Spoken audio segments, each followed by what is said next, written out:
La semana pasada les había dicho que íbamos a predicar de la omnipresencia de Dios, como uno de los atributos que hemos estado estudiando en una serie que yo la llamé El Dios verdadero es, y después viene el atributo. Pero esta semana tenía una inquietud producto de todos los acontecimientos que han pasado en las personas que nos rodean, y entonces Dios me hizo cambiar el mensaje. Después que tenía el otro mensaje hecho, Dios me dijo, mi pueblo necesita escuchar esto otro. Por eso el tema que traigo hoy se llama Principios bíblicos para una buena salud. Todo lo que ha pasado en estos días de salud en cuanto a las personas que nos rodean, incluso lastimosamente el evento trágico que hemos sabido, ¿no? Está relacionado con problemas de salud. Y la Biblia también habla de eso. La Biblia también habla de cómo nosotros estamos llamados a conservar nuestra salud con principios que ella nos enseña.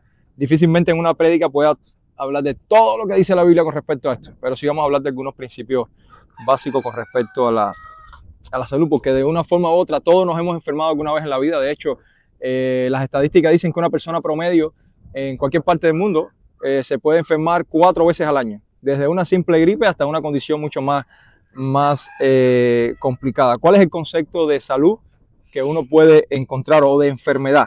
Dice, la enfermedad es la alteración de la salud en la que el funcionamiento normal de un organismo, ya sea físico o mental, se ve perturbado, provocando malestar o limitación de las funciones corporales, y se puede manifestar a través de síntomas o signos como el dolor o la fiebre, y puede ser causada por diversos agentes o procesos fisiológicos o psicológicos alterados. La OMS lo dice de la siguiente manera: es la alteración o desviación del estado fisiológico en una o varias partes del cuerpo por causa en general conocidas, manifestada por síntomas y signos característicos y cuya evolución es más o menos previsible.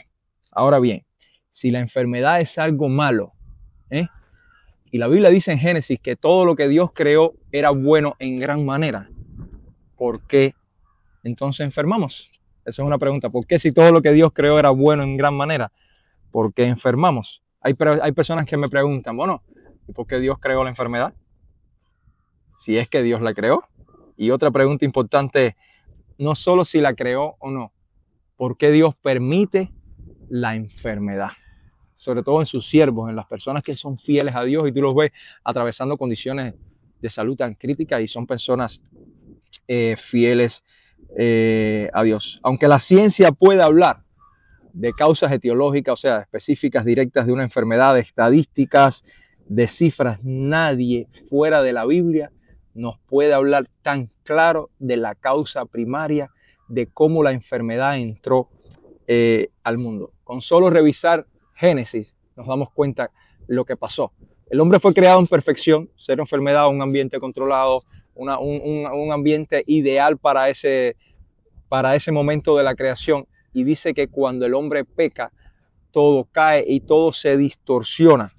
De hecho, cuando usted va a Génesis 3, en el capítulo 3, versículo 17, dice que Dios, producto de la caída del hombre, la tierra fue maldita por lo que el hombre hizo. Y cuando tú vas a Romanos 5, dice que con la maldición entró la enfermedad y la muerte. Miren cómo Pablo lo dice en Romanos 5, versículo 12. Por tanto, tal como el pecado entró al mundo por un hombre y la muerte, ven, por el pecado, así también la muerte se extendió a todos los hombres, porque todos, ¿qué? Pecamos. Pero es cierto que no siempre nuestras enfermedades son causas de nuestro pecado, porque a veces hay tendencias religiosas o grupos religiosos que siempre achacan la enfermedad a un pecado. No siempre es así, porque una persona puede venir al mundo con una malformación congénita y esa persona no ha pecado demostradamente, no se ha visto. Pero sí es cierto que hay muchas causas que están relacionadas con pecados directos de nosotros. No el pecado original de Adán y Eva, sino pecados directos. Y les voy a poner algunos ejemplos. Por ejemplo, el adulterio y la fornicación pueden llevarte a enfermedades de transmisión sexual, Pueden llevarte a condiciones psicosomáticas, o sea, de la psiquis relacionadas con problemas sociales que esto trae consigo. Divorcio, cuántas personas no se enferman después que sufren un divorcio por un adulterio o por algo a rupturas familiares o algo que cometieron en ese momento. Por ejemplo, las enfermedades relacionadas con el alcoholismo. El alcoholismo es un pecado. Cualquier vicio es un pecado. Y cualquier vicio te puede conducir a una enfermedad, ya sea un vicio a algo físico, pecado, a alcohol, drogas, cigarrillo, o un vicio, por ejemplo, al juego. Eso conduce a enfermedades psicológicas, a problemas sociales alrededor de uno. Por ejemplo, la obesidad con la gula. Hay personas que son obesas por una condición médica que tienen, pero hay otras personas que son obesas porque no paran de comer. Y entonces la gula es un pecado. La gula es un pecado, te lleva a la obesidad. Por ejemplo, el asesinato. El asesinato como pecado te puede llevar a lesiones, tanto tuyas como en otras personas. Y ahí entonces la otra persona, o el intento de asesinato o la violencia, la otra persona puede acarrear una condición médica producto del pecado, pero ¿de quién? De otros. Nuestros pecados no solo nos conducen a condiciones médicas o enfermedades a nosotros mismos, sino pueden afectar a otras personas. La mala administración de nuestros recursos, la avaricia, la codicia, nos lleva ¿a qué? A la ansiedad, al estrés. Y esa es la pandemia hoy en día, la ansiedad, la depresión, el estrés y el pecado de otro, como les decía. Por ejemplo, si yo soy una persona promiscua, yo puedo contraer, o una mujer sobre todo, puede contraer HIV, el VIH, y esa persona, esa mujer se la puede pasar a su hijo. Y producto del pecado de esa madre, hay un niño que va a nacer con una condición médica que quizás que no se la merecía, que no se la merecía. Ahora, esto no quiere decir que todos los pecados, como le dije al principio, están relacionados que todas las enfermedades están relacionadas con el pecado de nosotros. Lo cierto es lo siguiente. Hoy en día, todo el mundo se la pasa trabajando y todos trazamos prioridades, ¿verdad? El año que viene quiero hacer esto, el mes que viene quiero hacer lo otro, quisiera ganar esto, quisiera viajar aquí, y tenemos de número uno muchas cosas, pero nos olvidamos de nuestra salud. Hasta que nos enfermamos. Y cuando nos enfermamos, ¿qué pasa? Que todo lo que nosotros trazamos pasa ¿qué? A un segundo plano. Y la salud pasa ¿qué? A ser prioridad. Nos olvidamos de que tenemos que atender nuestra salud, como la Biblia nos enseña también, por encima de muchas otras cosas y otros planes que podamos trazar. Por eso, algunos de los principios básicos que la Biblia nos da para una buena salud los vamos a mencionar. Número 1, bajar la velocidad en la vida. Andamos en quinta.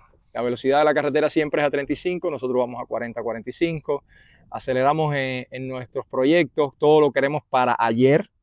No queremos nada esperar el tiempo. De hecho, la juventud hoy lo que está enfrentando es que todo el mundo quiere hacer mucho dinero en un periodo corto de tiempo.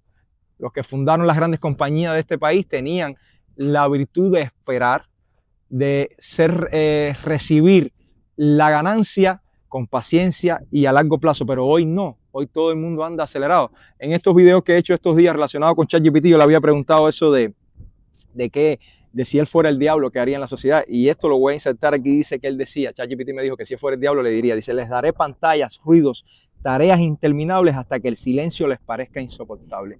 Todo el mundo anda corriendo, la agitación del día es un problema que nos tiene fuera de control. Indudablemente esa vida acelerada conduce a enfermedades nerviosas. Siempre andamos a enfermedades, ansiedad, depresión, cualquier tipo de condición, de condición nerviosa que muchas veces nos lleva a condiciones somáticas. ¿Qué cosas son somáticas? Del cuerpo. Está más que demostrada la relación, y la Biblia habla de esto también, entre las condiciones psicológicas y las condiciones somáticas. ¿Nos lleva a qué? A lesiones por accidentes, andar corriendo constantemente en la vida. A veces sales a la calle caminando, pum, viene un carro, te chocó porque tú ni siquiera miraste a cruzar la calle. Una serie de cosas, asesinatos, a mala salud en general. Sin embargo, el Salmo 46, mira lo que nos dice. En el versículo 10 dice, estad quietos y sabed que yo soy Dios. Bájenle velocidad a la vida. Aprenda a esperar el tiempo de Dios. Aprenda a tener paciencia. Cuando estés en una encrucijada y no sabes qué hacer, no te apures. Espera en Dios, cálmate, está quieto y esperad que yo soy y saber lo que yo soy, que yo voy a hacer, dice el Señor. El otro punto tiene mucho que ver con esto. y es respetar el día del Señor. Nosotros respetamos el domingo, que es lo que tenemos entendido que la Biblia nos enseña, pero tristemente este es, para mí, uno de los mandamientos más violados. Las personas no respetan el día que el Señor destinó para nosotros. Me llama la atención en Estados Unidos cómo se llaman los días feriados. Holy Days. La traducción literal es días ¿qué? Santos. Son días para ti. En Estados Unidos hay días destinados y se llaman Holy Days, días destinados para que tú descanses, para que tú le bajes la velocidad a la vida. Y este mandamiento de respetar el día del Señor está muy claro desde el principio. Dice que Dios ¿qué? Hizo una creación y en el séptimo día ¿qué? Descansó. Cuando Él da la ley en Éxodo y cuando da la ley de nuevo en Deuteronomio, se los voy a leer lo que dice Deuteronomio 5 del 12 en adelante. Dice, guardarás el día de reposo para santificarlo, como el Señor tu Dios lo ha mandado. 6 días trabajarás y harás todo tu trabajo, mas el séptimo día es día de reposo para el Señor tu Dios. No harás en él ningún trabajo, tú, ni tu hijo, ni tu hija, ni tu siervo, ni tu sierva, ni tu buey, ni tu asno, ni ninguno de los animales, ni el forastero que está contigo, para que tu siervo y tu sierva también descansen como tú. Y miren la causa en Deuteronomio de por qué Dios les dice a ellos, guarden el día de reposo. Miren la causa cuál es. Le dice, y acuérdate que fuiste esclavo en la tierra de Egipto y que el Señor tu Dios te sacó de allí y con mano fuerte y brazo extendido. Por lo tanto, el Señor tu Dios te ha ordenado que guardes el día de reposo. O sea, este pueblo había sido esclavo, había trabajado maltratadamente por 450 años casi. Dios lo liberó y le dijo, es que ya ustedes no son más esclavos. Ustedes tienen la posibilidad de tener un día que tienen que guardar. Un día para ustedes. Esa es la razón que Él da en Deuteronomio. Sin embargo, en los mismos mandamientos, en Éxodo, dice que la razón es la siguiente. Porque en 6 días hizo el Señor los cielos y la tierra, el mar y todo lo que en ellos hay. Y reposó en el séptimo día. Por tanto, el Señor bendijo el día de reposo y lo santificó. ¿Qué quiere decir que lo santificó? La palabra santificar la hemos hablado otras veces. Lo separó para Él. Pero no solo lo separó para Él, lo separó para ti, para que tú le dediques ese día al Señor.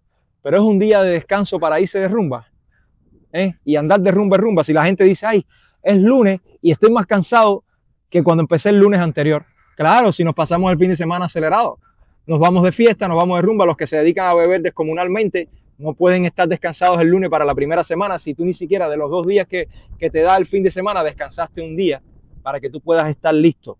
De hecho, el día del Señor, el Señor dice que lo dedicó también para nosotros. A Jesús le criticaron porque sus discípulos estaban comiendo y despajando granos de trigo para comer en el día de reposo. Y mira lo que dice Jesús en Marcos 2, versículo 27, dice, y Él les decía, el día de reposo se hizo ¿para quién? Para el hombre, y no el hombre para el día de reposo. Por tanto, el Hijo del Hombre es Señor del día de reposo. Es un día que Dios hizo para nosotros, pero es un día que Dios hizo para nosotros, para que estemos en comunión con nuestros hermanos, con nuestra familia y con Dios, dedicársela a Dios. Hay personas que lo hacen más estricto. Hay personas que dicen, ese día yo no hago absolutamente nada, no salgo de mi casa, solo voy a la iglesia, me voy para la casa y me pongo a leer la Biblia, me pongo a ver películas relacionadas con Dios y esas cosas. Perfecto. Hay personas que dicen, bueno, de aquí puedo irme a comer a un restaurante, a tener una tarde agradable con mi familia. Hay opciones, pero todo lo que se va a hacer en ese día, que es para Dios y para nosotros un día de descanso, en agradecimiento a los 6 días anteriores que Dios nos dio a nosotros, de trabajo y de producción, y Él te dice, ¿ahora qué? Bájale 2 a la vida. Descansa. De hecho, en la Biblia hay un año que es el año sabático. En el Antiguo Testamento lo hacía. Dios decía, tienen 6 años para producir, pero el 7º año la tierra va a descansar. Y en ese tiempo ustedes van a descansar también. Y en ese tiempo ustedes van a ver que yo soy capaz de producir para ustedes. Trabajen todo este tiempo. Si quieren, guarden en graneros, guarden su comida, pero ustedes van a ver cómo mi producción le va a alcanzar a ustedes. Pero no solo ustedes. Ustedes saben lo que dice esos pasajes. Ustedes le van a dar comida a los que les rodean, para que ellos vean cómo yo le produzco a ustedes, le proveo a ustedes y también a través de ustedes soy de bendición para los demás. Dios le dijo a Abraham, serás bendecido y serás de bendición para los demás. Dios te provee 6 días de trabajo. Hay personas que nada más trabajan 5, gracias a Dios. y en ese día dedícaselo, haga su esfuerzo. Es cierto, por ejemplo, que en este país hay personas que tienen que trabajar domingo, pero porque no tienen opción. Pero oren para que Dios le abra la puerta para que no tengas que trabajar más domingo, que es el día que el Señor destinó para nosotros. Y el punto 3 tiene que ver mucho con, mira este chivo, se va a querer comer, no, hay que ver los papeles y cómo se lo quieren comer. El punto 3 tiene que ver con lo que hablamos al principio, con la lucha del pecado. Si usted quiere cuidar su salud, luche contra el pecado. Luche contra el pecado. Vamos a ver si la Biblia nos habla de esto. Vamos al Salmo 38. El Salmo 38, si lo quieren buscar les doy tiempo porque es bueno que lo lean. Salmo 38. Cuando hables la Biblia al medio así, lo más probable es que aparezca Salmo. Si la abre a la mitad, lo más probable es que aparezca Salmos. Dice el Salmo 38, un salmo que se supone que es de David. Y aquí me llamó mucho la atención en la Reina Valera, que fue la que, no es la que voy a leer ahorita, pero la abrí ahorita antes de empezar el culto. Y dice, Salmo de David para recordar. Fíjense cómo dice, es algo que nosotros tenemos que recordar a diario. ¿Qué le habrá pasado a David que hizo este salmo? Voy a empezar a leer del 1 al versículo 8. Dice, la brisa no nos deja abrir la Biblia aquí. La brisa te molesta. Job.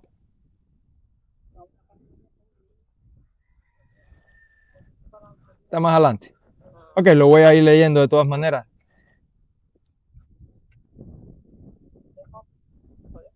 Después de Job.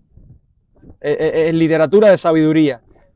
Los salmos están pertenecen a un grupo de libros que se llaman literatura de sabiduría también, o poética, con Proverbios, Job, Cantar de Cantares. Dice el Salmo 38. Señor, ¿lo localizaste? Sí, dice, Señor, no me reprendas en tu enojo, ni me castigues en tu furor, porque tus saetas se han clavado en mí, y sobre mí ha descendido tu mano. Nada hay sano en mi carne. Mira la causa, a causa de tu indignación. En mis huesos no hay salud, a causa de mi pecado, porque mis iniquidades han sobrepasado mi cabeza. Como pesada carga, pesan mucho para mí. Mis llagas hieden y supura, a causa de mi necedad. Estoy encorvado y abatido en gran manera, y ando sombrío todo el día, porque mis lomos están inflamados de fiebre y nada hay sano en mi carne. Estoy entumecido y abatido en gran manera. Gimo a causa de la agitación de mi corazón. ¿Ven las causas? El Salmo sigue y sigue haciendo una explicación de condiciones incluso nerviosas y sociales alrededor de David, producto de su pecado. Pero ven cuál es la causa. Miren lo que dice arriba. No hay nada sano en mí a causa de tu indignación. Dios se indignó con David por culpa de las cosas que hizo, en el versículo 3. En mis huesos no hay salud a causa de mi pecado. Y más abajo dice, a causa de mi necedad, de mi terquedad, estoy encorvado y abatido en gran manera.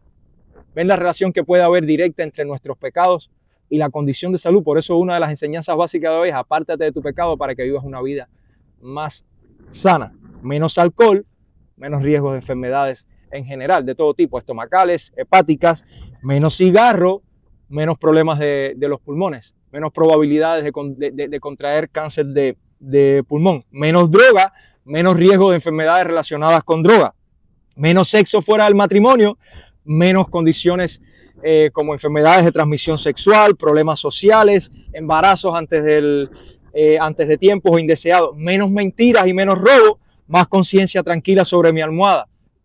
Más conciencia tranquila sobre mi almohada, menos catecolaminas acelerándonos el organismo, menos hipertensión, menos condiciones relacionadas con esto, menos avaricias y posesiones, más tranquilidad. Ustedes no se dan cuenta que las personas que se han acostumbrado a vivir con lo mínimo viven más tranquilos. Y las personas que tienen muchas posesiones, por ejemplo, yo tengo esa casa en la playa, si no la tuviera más tranquilidad, porque cuando no se rompe una llave de agua, se rompe el microwave. No quiere decir esto que hay que necesariamente conformarse. Si Dios te da la oportunidad de hacer un negocio, pues hágalo. Pero a pesar de eso, viva tranquilo. Menos orgullo, más humildad. Y más humildad te da menos estrés. ¿Por qué agregué esto? Miren, la humildad número uno, no necesita defenderse. La humildad no necesita lucir bien. La humildad no necesita tener razón. La humildad no necesita aparentar, no necesita ser lo máximo, no necesita ser el primero, no necesita ser el mejor, no necesita ser aplaudido, no necesita ser aprobado. Por tanto, si tú en tu vida aprendes a ser humilde y tú no necesitas nada de estas cosas, tú no vas a tener estrés en la vida. Porque a ti no necesitas que te aplaudan, que te alaben, que te glorifiquen, porque tú no eres el centro es Dios. Ahora, ¿de dónde viene la humildad? Es un fruto del Espíritu Santo. No lo podemos lograr por nosotros mismos. Hay que orarle a Dios para que ese fruto que Él nos dio cuando nosotros recibimos al Espíritu Santo en nuestra vida lo podamos aplicar. Lo podamos aplicar en el día a día. Y ahora, ¿qué recomienda Dios en su palabra para acercarnos a esto de alejarnos del pecado? Pablo le escribe a Timoteo.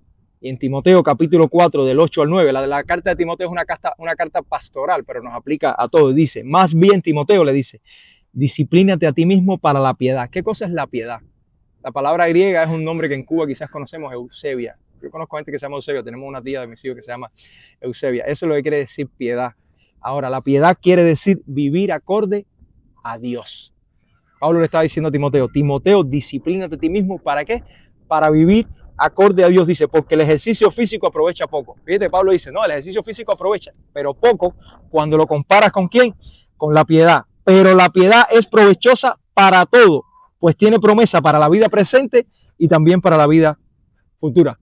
O sea, disciplínate para la piedad, trata de vivir acorde a Dios y haz ejercicio y todo lo que tú quieras hacer, aliméntate bien y todo eso, pero eso no aprovecha de nada. Más aprovecha hacer las cosas acorde a lo que Dios mandó. Y puedes luchar contra el pecado, pero si no conoces a Cristo no vas a luchar con el pecado nunca. Por ti mismo no vas a poder. No tienes la herramienta más importante que es el Espíritu Santo. De hecho, cuando a mí me preguntan, ¿cómo yo sé que soy cristiano? Hay un librito que tengo por ahí, no sé si lo han leído, que se llama ¿Cómo soy realmente cristiano? Dice el librito.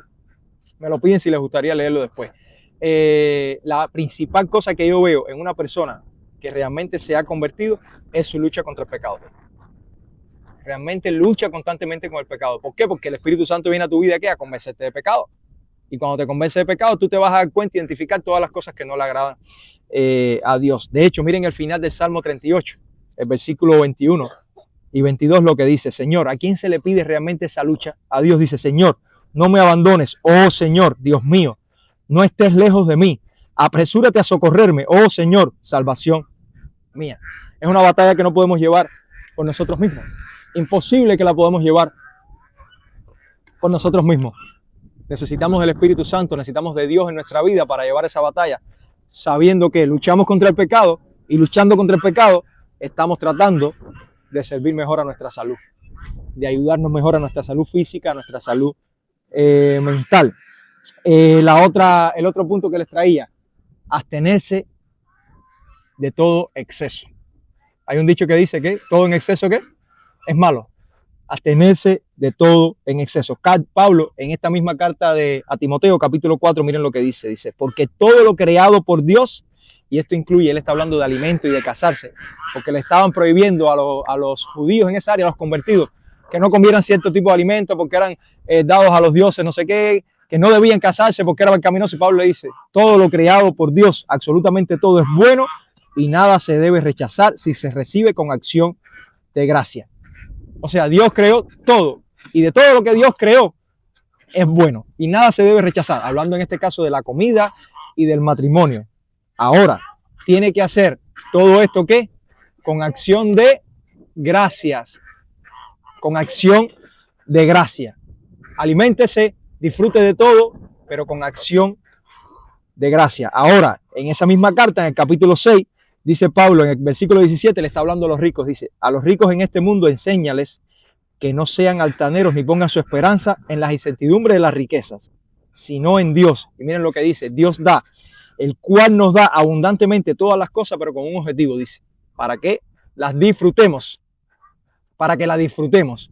Dios pone todo, pero no para que abusemos de las cosas que Dios nos da. Por eso hay que limitarse de los excesos. Dios nos da cosas para disfrutarlas, para aprovecharlas, para que las utilicemos en el fin con el cual Él nos las dio, no para abusar. Limítense del exceso en comida, limítense del exceso en fiestas, limítense del exceso en las cosas que vende la televisión, Limítense del exceso en tiempos que no edifican. A veces lastimosamente nos exponemos a personas que no edifican. Pero cuando tú te acercas a alguien y esa persona no te edifica, a no ser que Dios te haya mandado a acercarte a ella para predicarle el evangelio, cuando ya tú hayas hecho eso 2 o 3 veces y esa persona para nada edifica, ya tú hiciste tu parte. Deja a esa persona ahí y Dios ya tiene su trabajo que hacer. Porque ¿qué va a pasar en ese momento? Que después te va a hacer daño a ti. Ya es un exceso exponerte a cosas que no te edifican. Que no te edifican. No es alejarte, porque si Dios hubiese querido que nos alejáramos del mundo, nos hubiera sacado de aquí. Cuando Jesucristo ora le dice, Padre, no te pido que los saques del mundo, porque eso es imposible. No lo vas a mandar a Marte a vivir. Te pido que allí donde tú los pongas, los conserves. Le des la fortaleza para hacer lo que le corresponde a hacer. Y en ese caso nosotros sí, estamos en un mundo, pero alejémonos de los excesos, de las cosas que no nos edifican y que no son. Bien, en Corintios, Pablo, en la primera carta a los Corintios, capítulo 9, Pablo está hablando y haciendo una analogía con respecto a los gladiadores. Saben que Grecia era muy conocida por los Juegos Olímpicos, donde surgieron ellos. Y a los gladiadores les llevaba un entrenamiento, y los luchadores llevaban un entrenamiento estricto. Y Pablo le dice, ¿no sabéis que los que corren en el estadio, todos en verdad corren, pero solo uno obtiene el premio? Corred de tal modo que ganéis, le está diciendo a los corintios. Hagan lo que tienen que hacer, pero para que ganen ese premio. Y dice, en el versículo 25, dice, y todo el que compite en los juegos se abstiene de todo.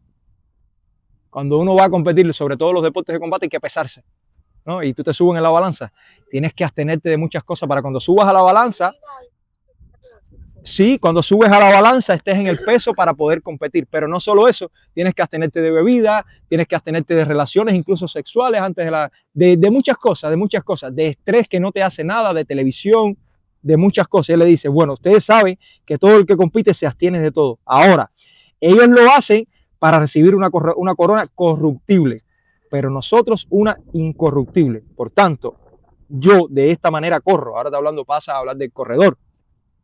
No como sin tener meta.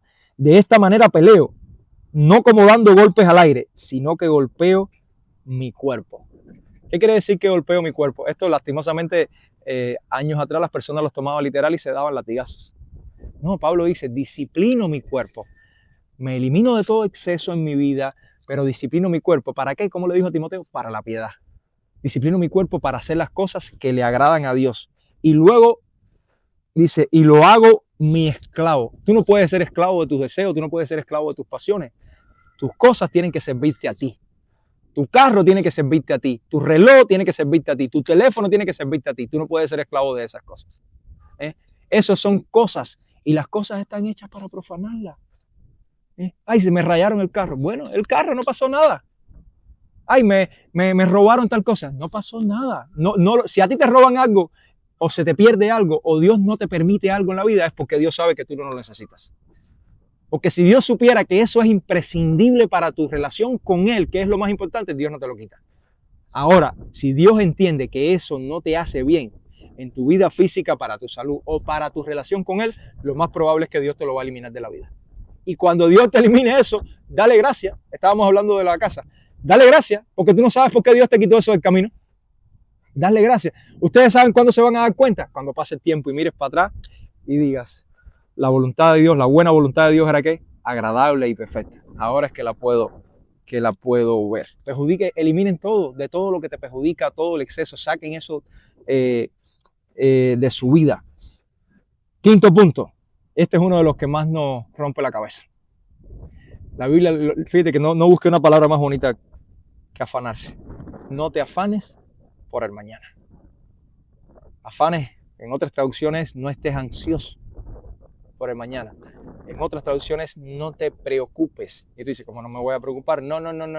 Dios te manda a ocuparte, no a preocuparte. Hay un libro que siempre utilizo, déjame voltear esto aquí para poder leerlo mejor, cuando enseño este tema, y es de C.S. Lewis, de Cartas del Diablo. Si no lo han leído, se los recomiendo.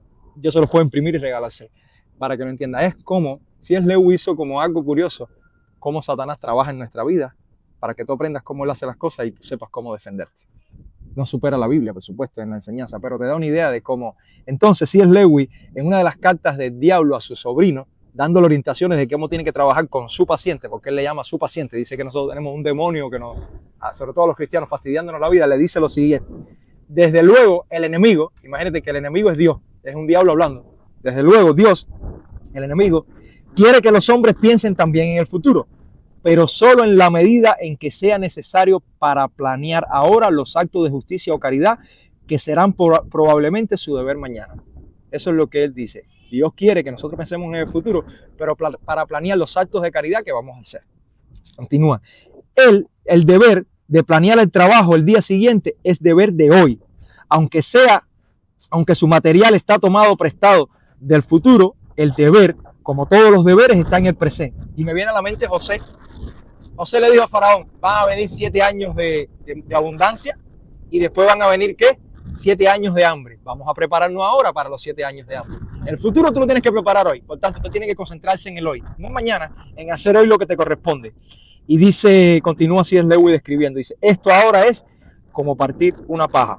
Dice, él no quiere que los hombres le den al futuro sus corazones, ni que pongan en él su tesoro. Recuerden que él es Dios. Es como el diablo hablando, dice, Dios no quiere que los hombres pongan en el futuro sus corazones. Y miran lo que dice Satanás, nosotros sí queremos.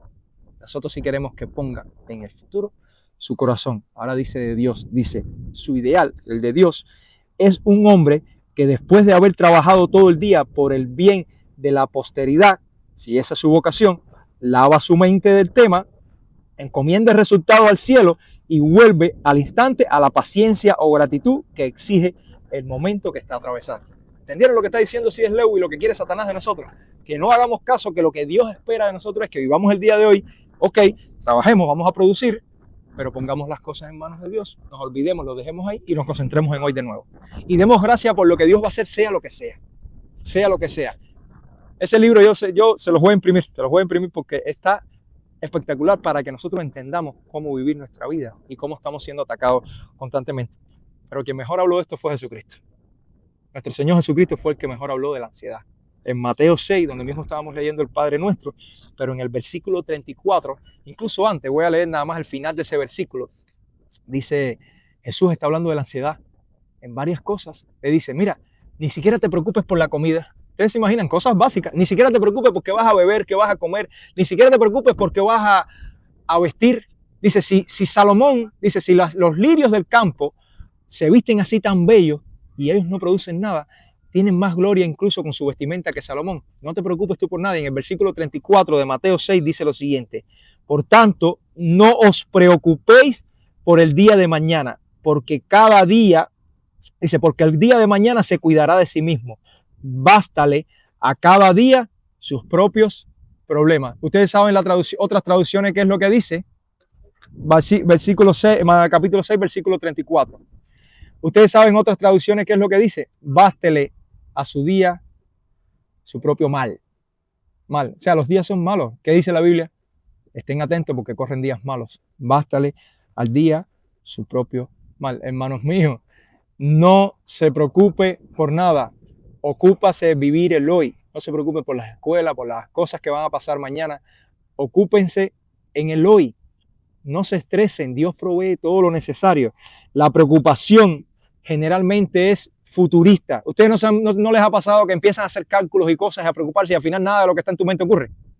Generalmente ocurre. ¿No ocurre? Ay, ¿y si se me va el vuelo? Ay, ¿y si mañana no me levanto? Ay, ¿y si cuando llega allá no está el taxi? ¿Y cuando llegaste?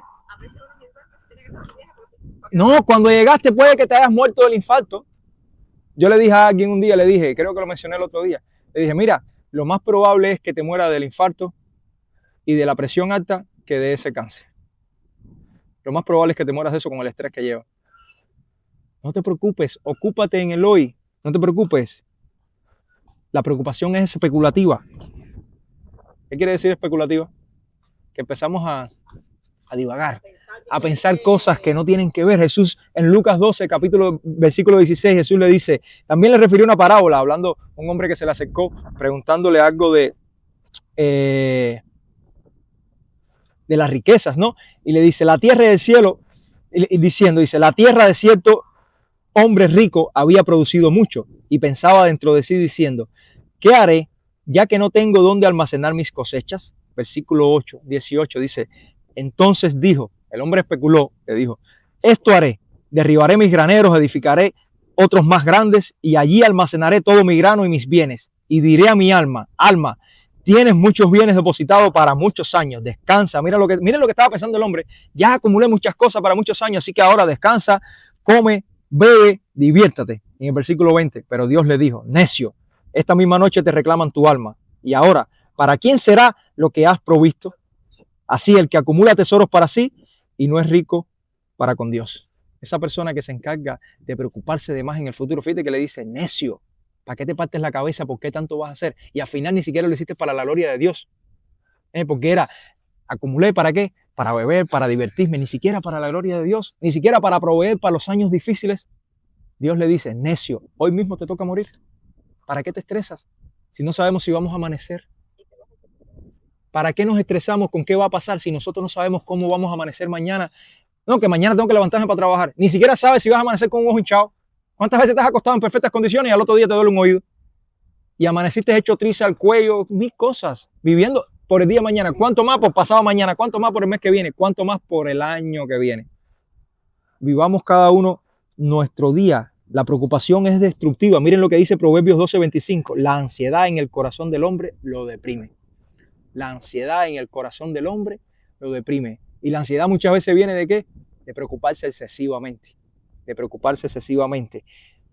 La preocupación es olvidadiza. La preocupación no te deja pensar. Como decía la canción del principio, la marqué, dice, no te deja poner ¿qué? Los ojos en Jesús. Dice, la canción dice, pon tu mirada en Cristo, tan lleno de gracia y amor, y lo terrenal sin valor será. La preocupación te concentra en las cosas de aquí y no te deja poner la mirada en Dios. Cuando tú pones la mirada en Dios, lo demás no te preocupa, porque tú sabes que Dios te va a proveer lo que tú necesitas. Eso le pasó a Pedro, el que supuestamente iba a ser la roca de la iglesia. Jesús le dijo, y tú eres Pedro, y yo soy, y sobre esta roca, refiriéndose al mismo, voy a construir la iglesia, ¿no? Sin embargo, en el versículo 16 dice que cuando Jesús predice su muerte, Pedro lo llama aparte y comenzó a reprenderle diciendo, Pedro a Jesús, y le dice, no lo permita Dios, Señor, eso nunca te acontecerá, o sea, nunca vas a morir.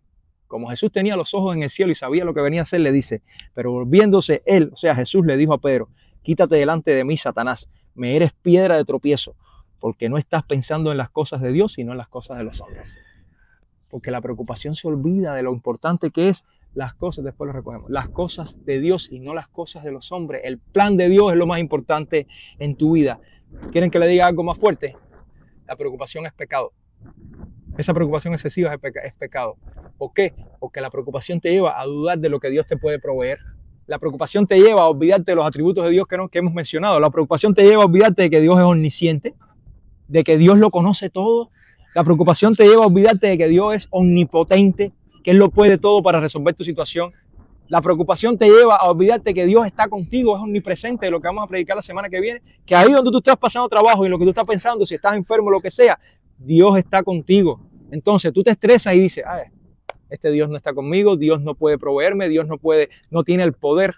La preocupación excesiva te hace olvidarte de que Dios es amoroso, de que Dios es misericordioso, de que Dios es proveedor, de que Dios es santo. Y por su santidad Él va a proteger a sus hijos, porque Él dice, sean santos como yo soy santo. Él te va a dar la capacidad de resistir la tentación también. La preocupación es pecaminosa.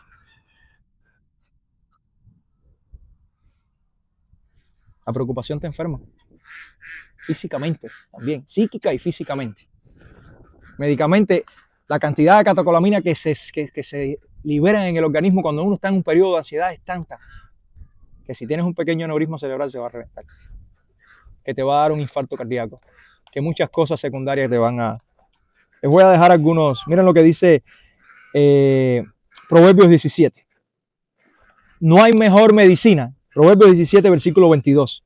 No hay mejor medicina que tener pensamientos alegres. Cuando se pierde el ánimo, todo el cuerpo enferma. Oye, en la Biblia, nosotros hoy estamos en el tema de las enfermedades psicosomáticas y ya desde Proverbios, Salomón, que escribió la gran mayoría, nos estaba diciendo que lo mejor que hay es una mente tranquila para que tu organismo esté sano. Y les voy a dar algunos versículos para que se lo lleven a casa, o por lo menos en su mente, los pueden ver en el video después. Y los saqué de la traducción en lenguaje actual para que sean más más fáciles de entender. Primera de Pedro, capítulo 5, versículo 7 dice, así que pongan sus preocupaciones en las manos de Dios, pues Él tiene cuidado de ustedes, nos dice Pedro. Proverbios 3, versículos 7 y 8. No te creas muy sabio, obedece a Dios y aléjate del mal, y así te mantendrás sano y fuerte.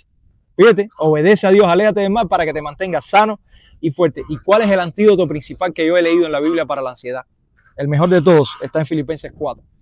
Ese pasaje que dice, todo lo puedo en Cristo que me fortalece, al final lo dice. Bueno, miren lo que dice desde el versículo 6. No se preocupen, y esto lo marqué aquí en mayúscula con negrita y le puse, no es mentira, y le puse en rojo. No se preocupen por nada. ¿Ustedes saben cuál es la palabra griega de nada? Nada. Absolutamente nada. ¿Qué dijo Jesús en Mateo? No te preocupes ni por qué vas a comer, ni por qué vas a beber. Dice, no te preocupen por nada. Más bien oren y pídanle a Dios todo lo que necesiten. Sean agradecidos. Así Dios le dará paz. Esa paz que la gente de este mundo no alcanza a comprender. Pero que protege el corazón y el entendimiento de los que ya son de Cristo. No se preocupen absolutamente por nada. Por nada. Oye, no tengo comida para mañana. Dios va a proveer. Oye, tengo una cita médica mañana y no sé qué me va a salir en mis exámenes. Lo que va a salir ya Dios lo tiene destinado. Eso no lo vas a poder cambiar tú. Mañana Raiza tiene la cirugía. Dios tiene destinado todo lo que es. Oremos, confiemos en el Señor, pero no nos preocupemos. Ocupémonos. ¿Qué hicimos? Fuiste a visitarla, mandamos personas a visitarla, hemos estado orando. ¿Hay algo en nuestras manos? No. Si nosotros nos preocupamos, nos convertimos en otro paciente más al lado de ella y no ayudamos. Y el Señor dice, no te preocupes por nada. Sean agradecidos, oren por todo. Y sean agradecidos por todo, incluso por la enfermedad que te acaba de dar. Sean agradecidos porque ese es el medio que Dios... Ustedes saben que hay muchas personas que no miran a Dios. Nunca miran arriba. ¿Y ustedes saben cuándo es que miran arriba? Cuando ponen su espalda en una cama en un hospital. Ayer vimos una película en casa. Un moreno, animal, así, tuvo un cáncer aquí, es basada en hechos reales. La película como filme no estaba muy buena, pero el mensaje sí. El hombre estuvo 12 días, se llamaba 12 días con Dios. El hombre, Dios trabajó con él ¿cómo se llama? Anger, su ira, a través de la condición médica. 12 días en una cama en un hospital. Ahí. Hermano, no te preocupes por nada. Más bien, oren y den gracias a Dios. Seamos agradecidos en todo, en lo bueno y en lo malo. Lo último que les traía, esta oración nos los dice. Oren y den gracias a Dios. ¿Pero a quién? Si yo pongo una silla de 4 patas, pero hay una pata que está fracturada, ¿ustedes se sentarían en ella? Porque saben que está fracturada. O sea, si tú te sientas en esa silla, usted está haciendo ¿qué? Necio. Estás poniendo tu confianza en algo que sabe que está defectuoso. Lo más probable es que te vayas a caer. ¿Por qué hago esta historia o esta pequeña analogía? Porque tenemos que poner la fe en el lugar correcto. No pongas tu fe en la silla de la pata partida. Si pones tu fe en la silla de la pata partida, te vas a caer. No pongas tu fe en la fe. Hay mucha gente, no, hay que tener fe en algo. O yo tengo fe. ¿En qué tienes fe? ¿En qué tienes fe realmente? No busques en otro lado. ¿En qué tienes fe? ¿En el muñeco que te trazaste y al cual le oras por la mañana? ¿En tu trabajo? ¿En tu economía? ¿Tienes fe en que tienes una economía potente? ¿En que tienes una salud de hierro? Sí, hoy, pero mañana puede que no.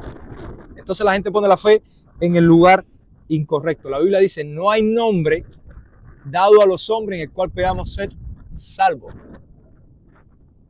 Y tampoco hay nombre en la tierra, en el cielo, en ningún lado en el cual podamos ser sanos. Cristo venció la muerte. Esa muerte que desde el principio en Génesis entró al mundo por el pecado, ¿quién la venció? Cristo. Junto con esa muerte que entró la enfermedad. ¿Quién puede vencer la enfermedad? Cristo lo puede hacer. Ese salmo que leímos ahorita, el 38, y lo voy a repetir de nuevo. Al final él dice, David voltea. David termina de quejarse de tanto que se quejó, de tantas cosas que le pasaron, que él entendió que su problema era por su pecado. Y al final que dice, Señor, dice, no me abandones, oh Señor, Dios mío, no estés lejos de mí. Apresúrate a socorrerme, oh Señor, salvación mía. ¿A quién se volteó David? ¿A la silla de la pata partida? A Dios. Asimismo nosotros tenemos que voltearnos ¿a quién? A Cristo. A Cristo. Y fíjense si Cristo es sanador. Nosotros lo hemos vivido en nuestra vida, en nuestra familia. Hemos hablado de cómo Dios eliminó una malformación congénita en Grey. Nosotros lo hemos vivido, pero fíjense si Cristo es sanador, que ese fue uno de los atributos, de las características que él le mandó a decir a Juan el Bautista cuando Juan el Bautista estaba preso. Y dicen que la fe de Juan el Bautista decayó. Y dice, imagínate Juan el Bautista dice, yo acabo de ver al Hijo de Dios, yo bauticé al Hijo de Dios, al Mesías, que era primo de él. ¿No puede ser posible que yo esté aquí preso? Si él vino a liberarnos. Imagínate Juan y dijo, mandó uno de sus discípulos a preguntarle, ven acá, ¿o fin eres tú el que viene o me están fastidiando la vida? Mira lo que le dice Jesús a los discípulos para que se lo digan a Juan. En Lucas 7, el pasaje está del 18 en adelante, voy a leer del 22. Y respondiendo Jesús les dijo, id a hacer saber a Juan lo que habéis visto y oído. Mira qué fue lo que los discípulos vieron y oyeron. Los ciegos ven, los cojos andan, los leprosos son limpiados, los sordos oyen y los muertos son resucitados. O sea, el poder sanador que yo tengo, ¿quién más lo tiene? De hecho, los mismos judíos decían, el que logre sanar a un ciego de nacimiento, ese es el Mesías. Nadie lo había hecho nunca. Jesús lo hizo. El que logre sanar a un sordo de nacimiento, ese es el Mesías. Nadie lo había hecho. Jesús lo hizo. El que logre levantar a un paralítico de nacimiento, ese es el Mesías. Nadie lo había hecho. Jesucristo tenía el poder para hacerlo. Y ellos no lo creyeron. Y Jesús le dijo, Juan, ¿qué más quieres que te diga? ¿Tú no ves que los ciegos están viendo? Los sordos están oyendo. Los paralíticos están caminando. Los leprosos son limpiados. Los muertos son resucitados. ¿Qué más tú quieres que te diga? Y a los pobres se les anuncia el evangelio. ¿Qué más quiere que te diga? Cristo tenía poder para sanar. Cristo tenía poder para sanar y lo sigue teniendo hoy. Por eso dirijan su oración y su petición al lugar correcto. Solo a Cristo. Les voy a poner algunos ejemplos rápidos de cómo Cristo sanó. Uno de estos los utilicé esta semana cuando fui a visitar a alguien. Lucas 7. Había un centurión romano que tenía a su siervo enfermo en su casa. Y él había escuchado las cosas que Jesús había hecho. Ustedes saben lo que hizo el hombre. Mandó a sus soldados, vayan y díganle a Jesús que mi siervo, al que yo amo mucho, está enfermo. Y yo sé que él lo puede sanar. Jesús iba para casa del hombre a sanar al hombre. Y cuando Jesús estaba acercando a la casa del romano, el romano mandó otra comitiva y le dijo, no, Señor, miren lo que dice. Y Jesús fue con ellos, pero cuando ya no estaban lejos de la casa, el centurión envió a él, a unos amigos, diciéndole, Señor, no te molestes, pues no soy digno de que entres bajo mi techo, por lo que ni aún tuve por digno de venir a ti, pero di la palabra y mi siervo será sano. O sea, Señor, yo no soy digno de acercarme a ti, porque soy un pecador, de hecho, ni siquiera soy judío, que eso para ellos era, imagínate, la muerte. Yo sé que con tú decir la palabra de la distancia, mi siervo va a ser sano. Dice, porque también yo soy un hombre puesto bajo autoridad, tengo soldados bajo mis órdenes, y digo a este, ve y va, y al otro, ven y viene, y a mi siervo, haz y lo hace. O sea, como mismo yo tengo autoridad, él está diciendo a Jesús, yo sé que tú tienes autoridad para decir la palabra, y mi siervo va a ser sano. Al oír esto, Jesús se maravilló. 2 veces Jesús en la Biblia se utiliza la frase para él, se maravilló. Una fue esta, y la otra fue cuando vio a Jerusalén que no quería seguir a Jesús. Se maravilló de las animaladas que hacía. Una fue esta, y miren por lo que se maravilló. Y volviéndose dijo a la gente que le seguía, os digo que ni aún en Israel he hallado tanta fe. Israel, que había vivido los profetas, que tenían la ley, que tenían la Biblia, lo que ellos tenían en ese momento, no había demostrado la fe que un romano había demostrado. Y al regresar a la casa, los que habían sido enviados hallaron sano al hombre que estaba enfermo. Jesús ni siquiera fue. De hecho, Jesús ni hizo una oración de esa de que hablamos la otra vez, venga, pongan las manos, agárrense que los voy a tumbar por el piso. Jesús no dijo nada. Jesús le dijo, nunca he visto una fe tan grande como esta. Es verdad que Jesús no sanó a todos los que tenían fe, pero a muchos de los que tenían fe sí lo hizo. Pongan su fe en el lugar correcto. Este centurión lo mandó a buscar. Una persona que era desechada por los judíos. El otro caso, que fue el que usé recientemente, en ese mismo pasaje, Jesús iba un capítulo antes, Jesús iba a sanar, a levantar a alguien que se había muerto. Y cuando iba en el camino, en el tumulto, imagínense a Michael Jackson, lo ponía de ejemplo aquel día, cuando iba en el camino, la gente lo apeñuncaba y Jesús nota que alguien lo toca, Es el pasaje de la mujer con el flujo de sangre, dice, pero una mujer que padecía de flujo de sangre desde hacía 12 años, que había gastado en médicos tanto cuanto tenía, por ninguno había podido ser curada. Se le acercó por detrás. Imagínense la importancia de la fe de la mujer. tener un flujo de sangre era desechada. Tener la menstruación en ese periodo te alejaba. La mujer que tuviera sangramiento era alejada, era contaminada espiritual, ceremonialmente, y no podía ir al templo. Se acercó, arriesgó su vida porque la podían castigar. Ella era desechada por su sangramiento. Y miren lo que hizo. Se le acercó por detrás y tocó el borde de su manto, y al instante se detuvo el flujo de su sangre. Entonces Jesús dijo: ¿quién es el que me ha tocado? Y negando todo, dijo Pedro y los que estaban con el maestro: la multitud te aprieta, te oprime, y dices: ¿quién es el que me ha tocado? Pero Jesús dijo: alguien me ha tocado, porque yo he conocido que ha salido poder de mí. Imagínense tanta gente tocando. Claro, maestro, si todo el mundo te ha tocado. Dice: no, alguien me tocó de una forma diferente. La persona dice que se acercó a ella, a Jesús, y tocó. Dice: si yo pudiera que sea tocar el manto de Jesús. Entonces, cuando la mujer vio que no había quedado oculta, vino temblando y postrándose a sus pies, y le declaró delante de todo el pueblo por qué causa le había tocado y cómo al instante había sido sanada.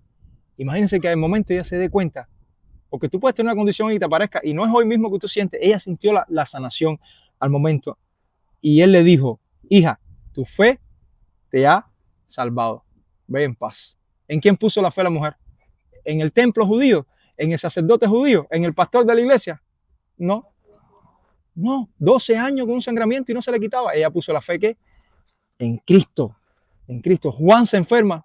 Juan describe la muerte de Lázaro, ¿verdad? Y dice que Lázaro se enferma. ¿Y ustedes saben lo que hizo Marta y María, sus hermanas? En el capítulo 11 le mandaron un mensaje a Jesús. Le mandaron un mensaje a Jesús. Y el mensaje decía: Señor, mira, el que tú amas está enfermo. Cuando nosotros hemos presentado a todas estas personas y familias que han estado enfermas, lo ponemos en el nombre de Jesús, porque Jesús los ama a ellos también. Aunque usted no sea creyente, la puerta está abierta. Jesús también te ama. Cristo ama a su creación. Es verdad que Cristo tiene un amor especial por los que son sus hijos, los que hemos creído, pero Cristo ama y cuida de toda su creación. ¿O es que el sol no sale nada más por la mañana para nosotros, como dice la Biblia? No, el sol sale y se pone sobre todos nosotros, sobre todo hijos de Dios o criaturas de Dios.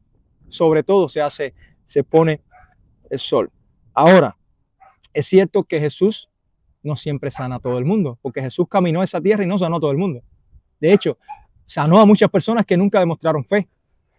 Al paralítico que estaba en el lago de Betesda, el hombre estaba parado y Jesús le pregunta: ¿qué quieres tú? Dice: no, es que yo estoy aquí, pero como cuando viene el ángel que mueve las aguas, yo no me puedo acercar porque yo soy paralítico. Había una tradición que el primero que tocara el agua, ese era sano.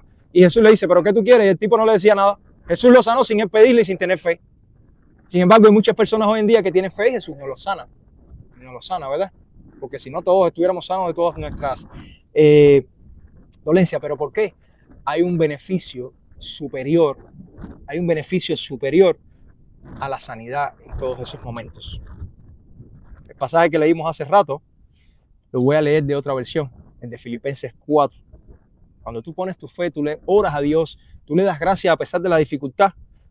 Mira lo que pasa en el versículo 7, dice: y la paz de Dios, que sobrepasa todo entendimiento, guardará vuestros corazones y vuestra mente en Cristo Jesús. Cuando nosotros tuvimos el caso de Grace, indudablemente estuvimos estresados al principio. Hasta que Oli me dijo: ya no más, que se encargue Dios de esto. Y le pusimos todo. El Señor dice: tus cargas, dámelas a mí. Pon tus cargas sobre mí y coge mi yugo, que es ligero. Cuando pusimos las cargas sobre Cristo, nosotros no sabíamos lo que iba a pasar. Eso es mentira que alguien te diga: yo sé que Dios lo va a hacer.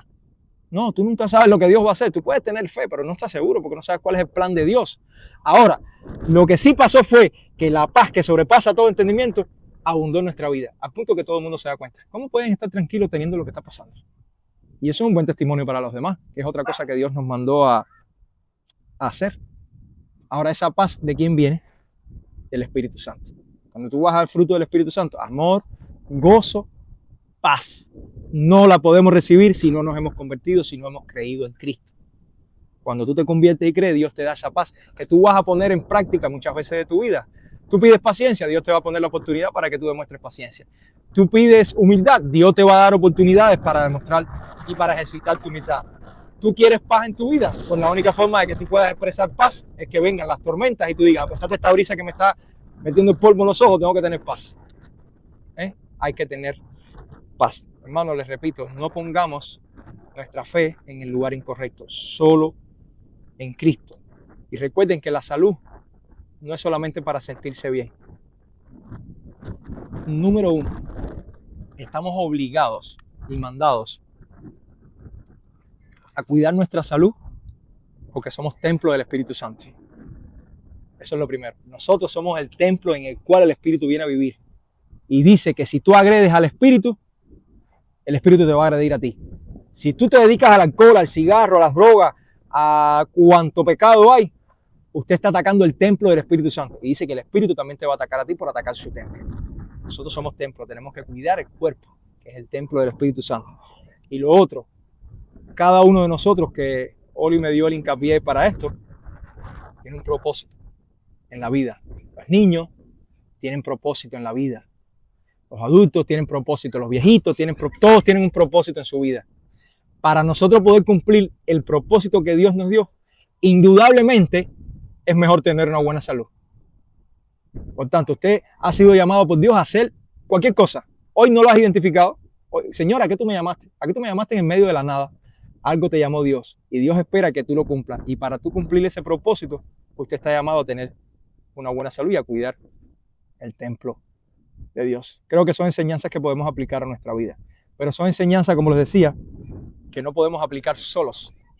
¿Necesitamos de qué? Del Espíritu Santo en nuestra vida. Son enseñanzas que, aunque tú las conozcas, intentes aplicarlas, no son efectivas sin el Espíritu Santo.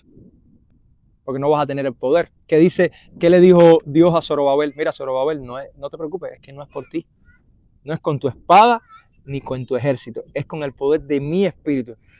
Estas enseñanzas, vamos a suponer que aquí no me hace falta creer en Dios para yo aplicar esto o creer en Cristo. Bueno, realmente para aplicarlos no, pero no va a ser efectivo si no tienes a Dios en tu vida. Por tanto, oren todos los días para que Dios le dé la fortaleza a través del Espíritu para poder aplicar estas enseñanzas. Y no solo eso, enseñárselas a otros, a los niños, a las personas que nos rodean, donde estamos, en la casa, allí mismo donde estamos. Aunque te encuentres a alguien que no crea, Dios te manda a enseñarle estas cosas. Vamos a orar. Amado Señor, te damos gracias por esta mañana, Padre. Te damos gracias porque tu palabra ha sido fielmente predicada. Te doy gracias, Señor, porque no me has permitido, Señor, desviar mi izquierda ni a derecha. Y te ruego, Padre, ahora que esta enseñanza la pongamos en nuestros corazones, la apliquemos a nuestra vida. Señor, que seamos efectivos en aplicar lo que tú has puesto en nuestros corazones para que surte efecto, Señor. Ayúdanos a someternos al Espíritu Santo, Padre. Ayúdanos a luchar contra nuestro pecado, Señor. Ayúdanos, Señor, a liberarnos de los excesos, Padre. Ayúdanos siempre a tener la valentía y la fortaleza de extender nuestras oraciones y elevar nuestras oraciones solo a ti, Señor, a través de tu Hijo Jesucristo, que es el sanador por excelencia, Padre. Ayúdanos, Señor, a vivir una vida calmada, a no afanarnos por el mañana, a vivir un día a la vez, Señor, a entender que tú nos das provisión para cada día, Señor, a no querer acumular provisión de un día para otro, Padre, sino a vivir con lo que tú nos has dado en el día de hoy, también a compartir con los demás, Señor. Ayúdanos, Señor, a transmitirle esto a los que nos rodean, Padre. Te ruego especialmente a esta hora por la iglesia, Señor, en general, por esta congregación que tú estás haciendo crecer acá, Señor, que vayas trayendo, Señor, como dice tu palabra, lo que tú has definido para salvación, Señor. Te quiero, Señor, recordar las oraciones que hemos hecho hoy con respecto a los que están enfermos. Mira la familia de este muchacho que ocurrió la desgracia, mira a Raiza que está en el hospital, Señor. Permite que todo lo que va a ocurrir en su vida sea para tu honra y tu gloria, Señor, y para impacto de los que la rodean, Padre. Te quiero rogar por nuestra nación y nuestros países de orígenes, que todos están enfrentando situaciones difíciles, Padre, que tú tengas misericordia de cada uno de ellos, Señor, que proveas alimento cada día, Señor, que tu mano sanadora esté sobre ellos, Señor, y que todos puedan decir que toda buena dádiva viene de ti, Padre. Ahora, Señor, al final del culto, te rogamos que nos lleves a nuestros hogares con bien y que nos prepares para la semana que comienza mañana, una semana laboral en la cual ansiamos, Señor, glorificar tu nombre a través de nuestras palabras, a través de nuestros pensamientos y a través de nuestras acciones. En nombre de Jesús oramos. Amén. Amén. Amén.